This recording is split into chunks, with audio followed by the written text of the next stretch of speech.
What's up, guys? What you'll be seeing today pretty much is how I like to play defense with a tank. I'll be showing you obviously some capture the flag footage here. First thing you should do is not do what I'm doing here and go to the right. You're basically entirely exposed to lock-ons, entirely exposed to engineers, C4 jeeps, everything of the sort. The logic behind it real quick was I wanted to attack flanking jeeps, but look, go figure. They came from the left and they took the flag. Luckily I got it back. The key here, and I'll give you my loadout and everything in a minute or two, but the first thing you want to do when you're playing as, well, anything, an IFV, a tank, or anything like that, is to always be around your teammates if possible. Like in the capture the flag matches here, you'll see an example of, well, me not doing that. So basically, so far, 2 for 2, everything that I've told you I haven't done so far in the video, but I will, so it won't be for naught.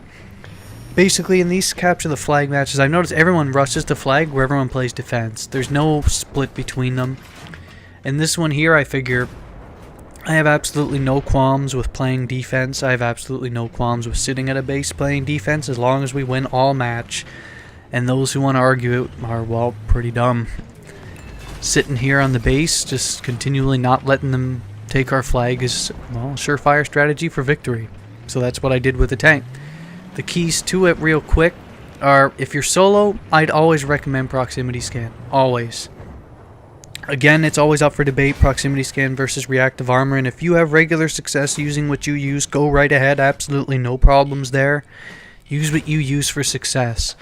Me personally, the logic for me always makes sense to use proximity scan, especially when solo, because there's absolutely no chance that a C4 guy, an engineer, a C4 bike, an enemy tank, enemy infantry, anything of the sort will be able to flank and sneak up on you.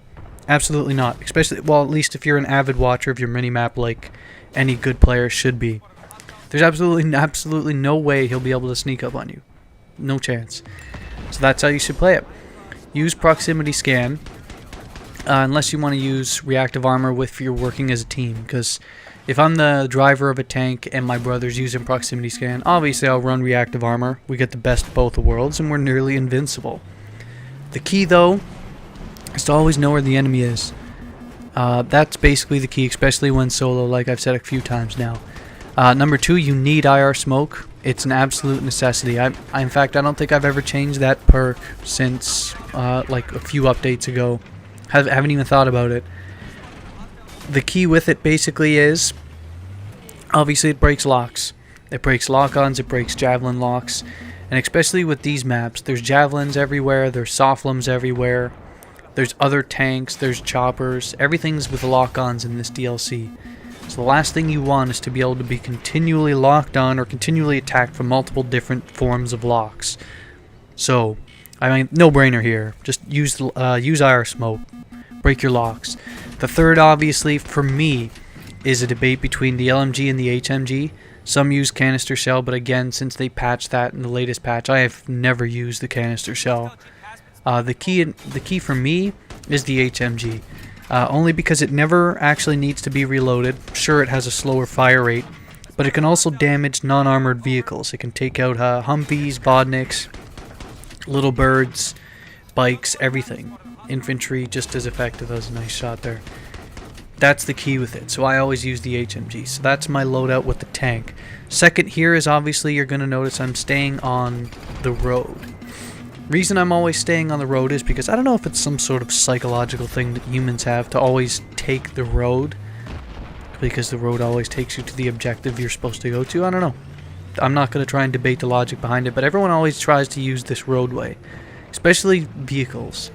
So, but the other thing about it real quick, besides the psychological part, is if you notice that there's a building off to my left and to my right. Basically, that's two different directions where nobody can get a lock on my tank, so that's extremely beneficial. And the other thing really quick is it's another form of cover.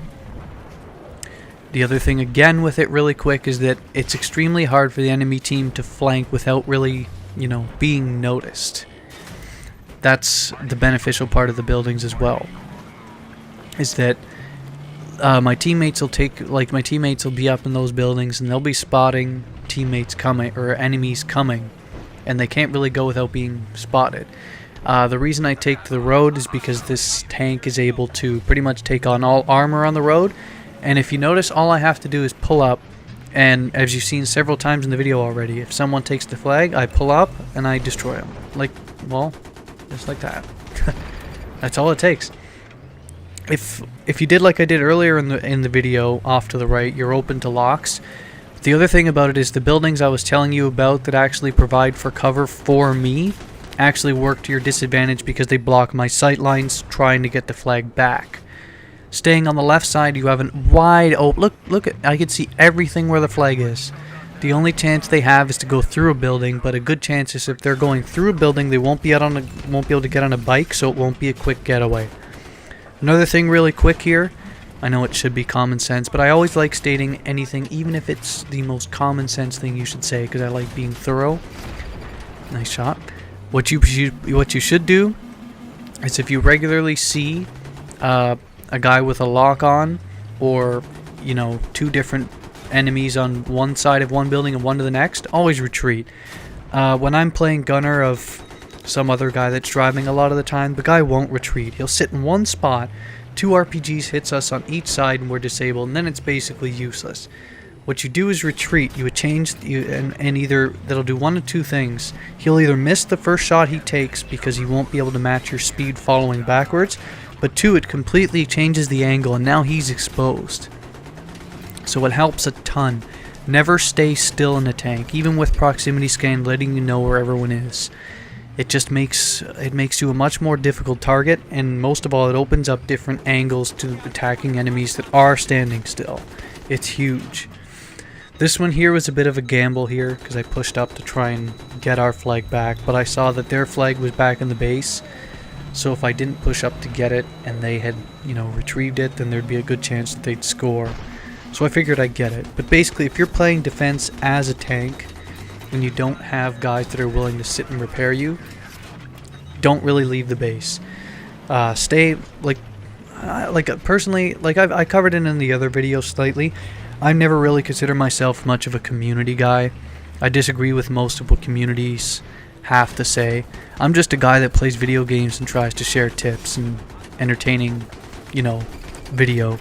Tries to give you tips and entertaining video. I've never been part of the community. I don't really like encountering and dealing with a lot of other people because I feel like they try and shove their view down your throat without hearing you out or anything of the sort. So yeah, basically, like, I already know some guy out there is going to be like, oh, you're camping in your vehicle just sitting back, and especially this part here.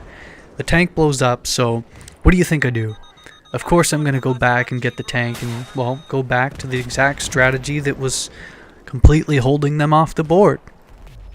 I think it makes perfect sense, that's why I did it. But I fully expect some guy to be like, oh, vehicle whore, you're camping, what are you doing? You shouldn't be hogging the tank like that. But again, idiots are going to talk. Usually they're the first to talk, so let them. As long as I'm winning the match, right? Take a note, that's the other thing too. Make sure you take out, like, again, a lot of these things should be most common sense, and most of you probably can tune this part out, but I see a lot of people regularly leaving, like, those spawn beacons there. And why? Maybe because you're hoping for an extra kill or two? Not worth it. Because there's a good chance that if a squad's full of 4 people and they're a team, if you leave it there, you'll kill 1 or 2 guys that spawn on the beacon. One guy will probably use his spawn protection, kill you. They respawn back. Now you have 3 guys attacking your flag and you're outmanned. So kill the beacons when they're there. Don't wait. But basically, yeah, to sum up real quick, if you already knew all this, awesome.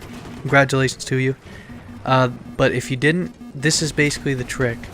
You always should be using cover as a tank. Like, you shouldn't assume that you're a heavily armored machine going full out into the enemy defenses, because any smart enemy will be running as a nice javelin RPG combo and they'll take you out real quick. Be using cover, using corridors. Basically that corridor there with the 2 buildings on the road basically funnels the enemy right to you. And as long as you use proper smoke and your teammates give you a bit of a help, there's pretty much no chance you're going to lose. Yeah, use them as the corridor to funnel them in. take them out when they attack the flags. You can apply this to pretty much any map, any mode type, everything of the sort. If you want to see me do it again in more examples of other matches, go ahead, request it, and I'll probably look into it. I have an old video actually. Again, see? Use the buildings as cover and then push up. Pretty simple. I missed that one though, but I get it back here. The thing you should do real quick, well, again, leave me a comment if you want to see more. I have an old video I found the other day actually. It's like a 36-0 match in the tank. But it's old. It's like 3 patches ago. But yeah, if you want to see it, let me know. Those are the tips I use. Funnel teams, funnel the enemy to you, mow them down. See you later.